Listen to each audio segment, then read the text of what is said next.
An entitled Karen demands that I drive her everywhere every day all the time, and after being taken advantage of by this parasite, I eventually put my foot down and say no more. And once I say that, she absolutely loses it. I haven't spoken to my neighbor for nearly 3 years after I began refusing to be her taxi driver. We had a decent relationship for some time. We were always cordial. My neighbor doesn't drive, and at the time I was a stay-at-home mom with a toddler, as well as 2 kids in school. She first began by coming by one afternoon, asking if I could take her and her kids to the dentist. Okay, sure, it's not too far. Then another time, her child needed to be seen at an urgent care, and she needed me to take them. But this is when issues first began. That particular day, I had a contractor at the house and needed to finish with this. She told me I needed to hurry. I told her that it wouldn't take long, but if this is actually an emergency, that she needs to call emergency services or an Uber. She said it would wait. So my contractor is done and I go and pick them back up. Well, this goes on off and on for a while. Frankly, it's a little frustrating, but I'm trying to be neighborly, but then she began flipping a little. One day I get a text message asking if I've left to take my kids to school, and I had. She said her kids overslept and she wanted me to drop them off for her. Our kids go to different schools, by the way. I say yes, but she needs to come too because I won't sign them in. She agreed, and overall I spent an extra 40 minutes out of my morning with my toddler who doesn't like being in the car. But okay, again, being neighborly. And that's when I start to notice a pattern. Her kids keep oversleeping and she keeps knocking on my door or texting. I often try to run errands after I drop my kids off from school, so I'm usually out doing things. So when I get a text saying, "Where are you? Will you be back from taking your kids to school soon?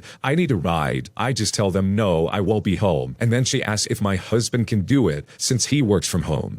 No, he's working. She had the audacity to get snippy and then say that she would have to call them out of school again and that they've missed too much. I just ignore that and went about my errands. I get another text message asking where I am and when I'll be home. I tell them that I'm the next city over and that I have no idea when I'll be back, telling her that she needs to call an Uber. She claims Uber is unsafe and that she'll get hurt. Then she says that she will get a ride to her apartment in that same city and that I can wait for her to be done and to take her home. I ignore her after that. Next week, I'm at another doctor's office far from home. Again, I get a text. This time she says, "Where are you? You're not home again and your husband won't answer the door. We need to ride to the dentist in 30 minutes or I will have to cancel the visit. Can you hurry home?" At this point, I am beyond tired of being questioned about my whereabouts. My husband doesn't even do that, so I just ignore her. We finish the visit and I take my kids to get treats. Then a text message pops up and says, "Are you coming? I need you to hurry." Again, I ignore it. And at this point, I'm just over all of this. That's when she texts me back and says, "Never mind, we missed it." The final straw was 2 weeks later. She meets me outside while I'm doing yard work. She said that she got her kids signed up for an orthodontist and that now she needs me to start driving them to their monthly appointments and that she will pay for gas in the process. But here's the kicker. The orthodontist is 40 minutes away on a bad part of town. And considering that the appointment will take up to an hour as well as another 40 minutes back, I'm going to be doing this every month for roughly 2 years. She said I could just wait with my toddler nearby or I could go shopping while they do this. And that's when I told her flat out no. I told her that I don't like being far from the kids while they're in school in case I've got to get them and my toddler will be miserable and that's just too far. I asked her why she would book an orthodontist that far away when she doesn't even drive, and she said because it was cheaper. She kept arguing, but I stayed firm in my no. She was very frustrated with me and had been frustrated as I hadn't been around more lately to help out. My husband is mad at this point and had told me to stop completely because she's using me and he doesn't like that. And you know what? He was right. I told her I won't change my mind. She grew very cold towards me. She ended up finding another poor unfortunate soul to start giving her a ride. But then 1 month later, her ride bailed on her and she came again and asked me if I would take her again. But still the answer was no. And as I explained it last time, that's not changing. She was furious and legitimately never spoke to me again. And you can bet I will never reach out to this lady for anything ever again. Talk about making the right decision. This lady was 100% using you. Imagine being so selfish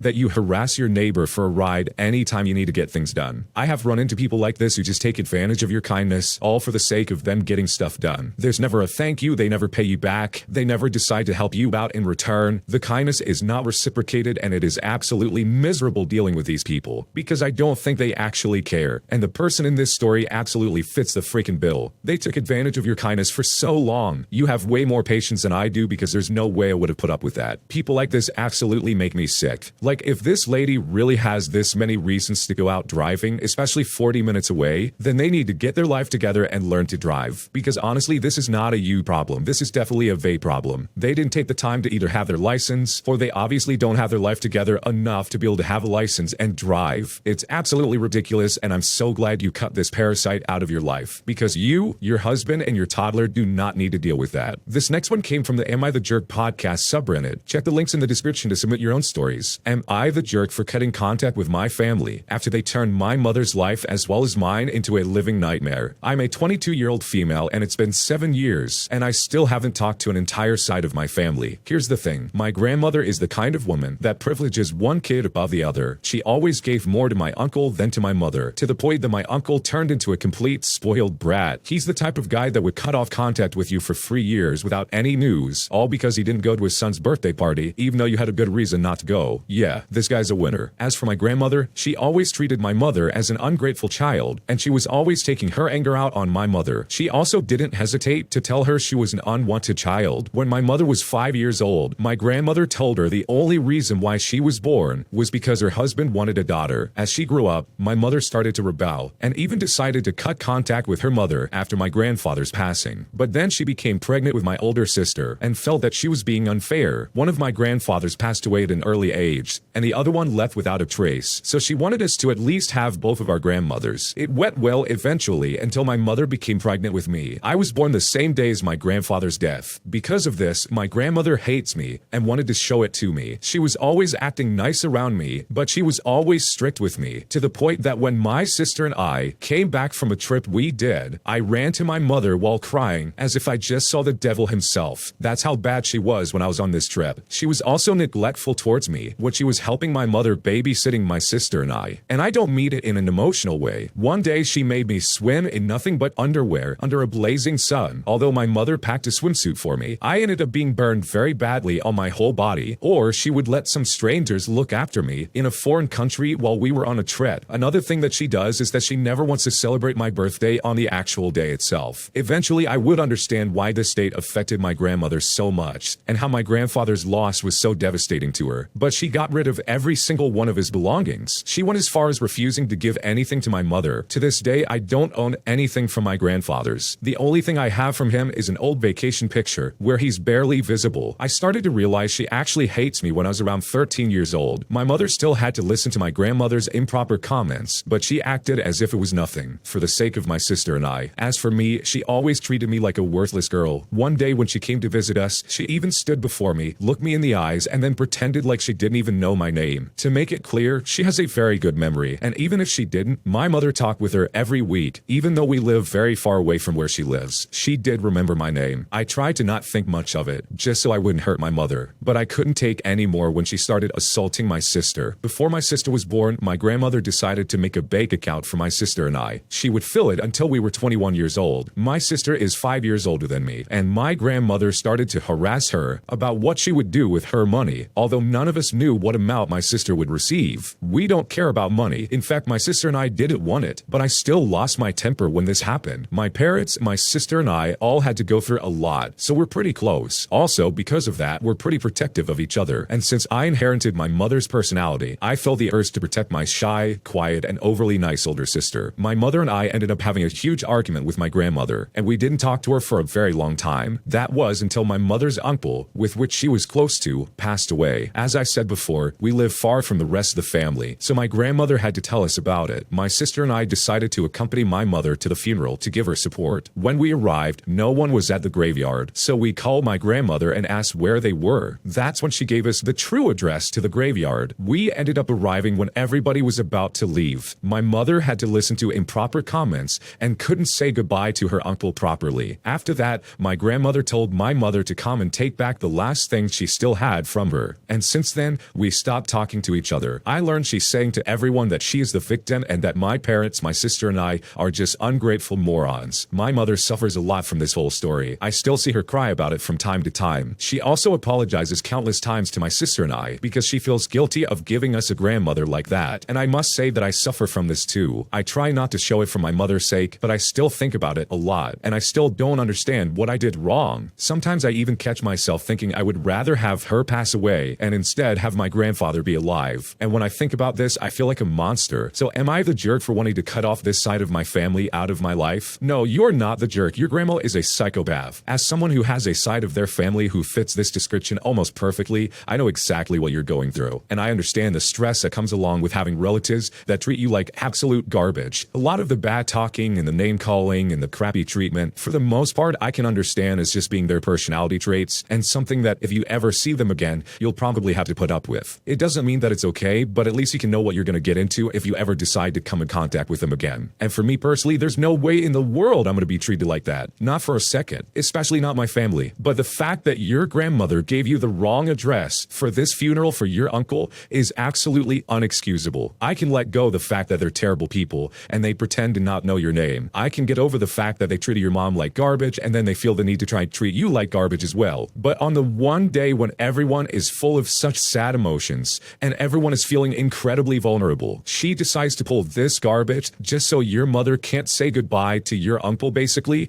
is absolutely unacceptable. I can't imagine not being able to say goodbye to a family member of mine simply because somebody in my extended family decided to be incredibly toxic and just cruel. Like, there's no excuse for that. Like, that is such a low, disgusting, vile thing to do to somebody. So are you the jerk for cutting off contact with this family? No, I would have done that years ago. Sometimes the best antidote for toxic family members is to get away from them. Absolute distance and time will definitely heal all wounds. And I think the best thing you could do for you and your family, and my opinion based on what you've described, is to move forward without any of those people in your life. As someone who has done something similar to that, I can tell you that you'll get a lot more peace in your life and you'll overall probably be a lot happier. But that's just my opinion. What would you do if you're in this situation? Leave a comment down below. We'd love to hear it. My boyfriend made me take a polygraph test to see if I was sleeping around with someone else, and I failed the test miserably. I am a 24-year-old female, and I took a polygraph test back in March and April. My brother is a 30-year-old male, and he forced me to take one because he thought I was spending some quality time with someone at 6 in the morning while he left in the morning to go for a run. We live in a small town of about 20,000 people. I am personally not from that town. I come from a city about 2 hours away, and I have never been to the town we live in until I met him. In fact, I was never allowed to go out by myself. I never knew anyone there but my boyfriend and his family. I never spent quality time with anybody else, if you know what I mean, at any point during our relationship. So we drove 2 hours to the closest city, and I paid for everything as always. I paid for gas, food, and the $300 polygraph test. The results came back, and the polygrapher said I failed miserably. He told me I was trying to control my breathing, which I know I wasn't. I'm always taking deep breaths here and there. I was nervous, even though I told my boyfriend I wasn't, because I didn't want a reason for him to be sketched out or for him to be mean to me because of me being nervous. And since I was nervous, I was taking deep breaths, but I wasn't trying to. It was just my nerves getting to me. The polygrapher said I scored a -13. I don't even know what that means. He said that I double failed. Apparently this means I failed miserably. Does anyone know anything about this or know anything about what this means and how that is even possible? I need some advice of what this means because I stormed out. I was so upset because I don't know how I could have failed miserably, especially because I've never spent any quality time with anyone while my boyfriend goes running. What do I do? You need to pack your things and get out of that house. No sane individual would have their significant other take a polygraph test just to see whether you are loyal or not. Like, that is crazy. Like, why would you even begin to agree to take one of these? If my girlfriend came up to me and said, "You've been cheating," and I looked at her and said, "No, I'm not," and then she said, "We're taking a polygraph, we're going to prove it right now," I would look her square in the eyes and say, "We're breaking up." Not because I have anything to hide, but because it's the principle of the matter. What is this? Mission Impossible? I'm not out here trying to save the world or steal the Declaration of Independence, lady. I'm trying to make breakfast and you think I'm cheating. Screw that, bro. Get out while you can. That's like some American Psycho level crazy. So yeah, that's what I would do if I was in your situation. I would pack my things and leave. And I know, and I'm sorry that this doesn't answer any of your questions regarding the polygraph test, but why on earth would you agree to take one in the first place? There's also an extra layer of this that is also really funny if you think about it. What if the original poster is absolutely lying? What if they really are spending some quality time with some random nobody while her boyfriend is going off for a run at 6 in the morning, and she's desperately searching online trying to figure out why she couldn't beat the system? I really don't know which one's worse, agreeing to do the polygraph test in the first place or failing the polygraph test and trying to figure out ways to get past the system. Whichever reality is correct in this situation, I wish the original poster the best of luck in getting out of that house, because even the initial suggestion of, "Oh, you're gonna take a polygraph test," seems very weird and sketchy to me, and trust me when I say this based off of no other information about this individual, you can do so much better. My dad is a complete control freak and is absolutely ruining the experience of me building my own home. For some some backstory. I'm a 35-year-old male and I'm currently living with my dad at my sister's house. Their house is big and she and her family occupy the upper levels, while my dad and I live downstairs in the decently sized apartment basically. The reason being, I've bought a house myself last year and it needed some heavy renovations. My mother and grandmother passed away in the span of last year, both 6 months apart, and it had hit us quite a bit financially. So in order to afford both the mortgage and the renovations, it's been decided that I'll move in with my old man and to also keep him company after my mother's death, and that he'll be helping me with the house. To describe my dad, he is, to be polite, a really bad control freak, and it's like I'm back to being 14 years old again. As far as I remember, his only ways of communicating with us are ordering us around and berating us, and in that order. We have nothing in common. I can't start a conversation with him without it turning about me being a naive idiot who knows nothing about life. He also complains about really petty things. Apparently to him I hold my fork wrong, and I should also not apparently sleep past 9 o'clock because other adult people are already up and doing whatever other adult people do for their responsibilities. So after working all day, all I want is to be left alone and not be subjected to his life lessons, which rarely happens because I have basically zero privacy, and he just loves to tell me that I'm a failure of an adult. So today I left work a bit later because I hate leaving stuff unfinished, and the client wanted his stuff done as soon as possible. If half an hour extra would mean I wouldn't have to return later,